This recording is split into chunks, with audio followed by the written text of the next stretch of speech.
Magandang umaga. Narito na nga ang update sa ating minomonitor na si Tropical Storm Josie. Ito ay may international name na Haishen. Ito ay galing sa China na ang ibig sabihin ay God of Sea. Narito nga ang ating latest satellite image kung saan yung minomonitor nga nating si Tropical Storm Josie kanina alas 4 ng madaling araw ay huling namataan sa 1,085 kilometers silangan ng Eastern Visayas. Ito ay nagtataglay ng lakas na hangin na 65 kilometers per hour malapit sa sentro at bugso na abot sa 80 kilometers per hour.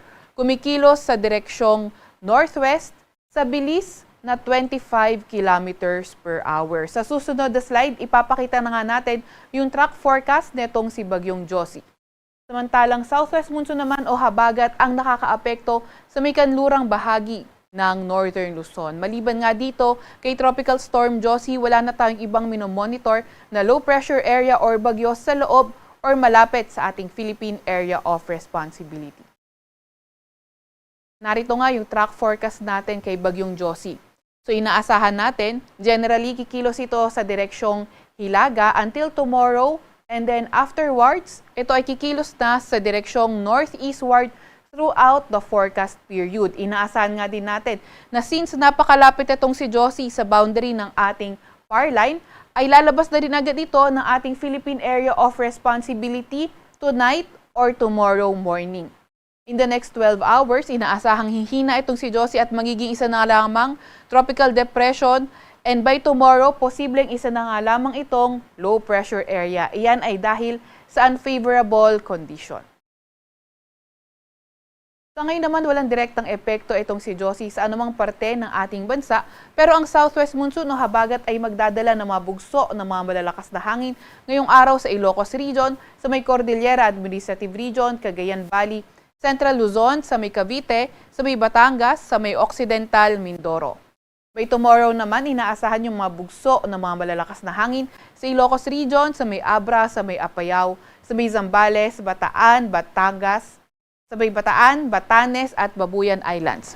Sa Thursday naman, sa may Ilocos Region, sa may Abra, Apayao, sa may Batanes at sa may Babuyan Islands. Para naman sa lagay ng panahon ngayong araw, inaasahan nga natin yung southwest monsoon o habagat ay magdadala pa rin ng mga paulan. Yan ay sa may Ilocos Norte, Ilocos Sur at La Union. Samantalang sa Metro Manila and the rest of Luzon, inaasahan nga natin yung partly cloudy to cloudy skies at may mga tsansa ng mga localized thunderstorms. So inaasahan natin by tomorrow, which is Wednesday to Thursday, sa Metro Manila and buong Luzon ay makakaranas na ng magandang panahon, pero pagdating ng Friday at Saturday, posibleng muling magpaulan ang southwest monsoon sa may kanlurang bahagi ng Northern at Central Luzon.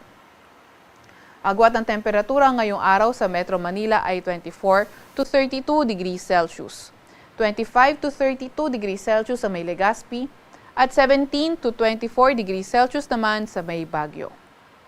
Agwat ang temperatura sa Puerto Princesa ngayong araw, pati na rin sa may Calayan Islands ay 25 to 32 degrees Celsius.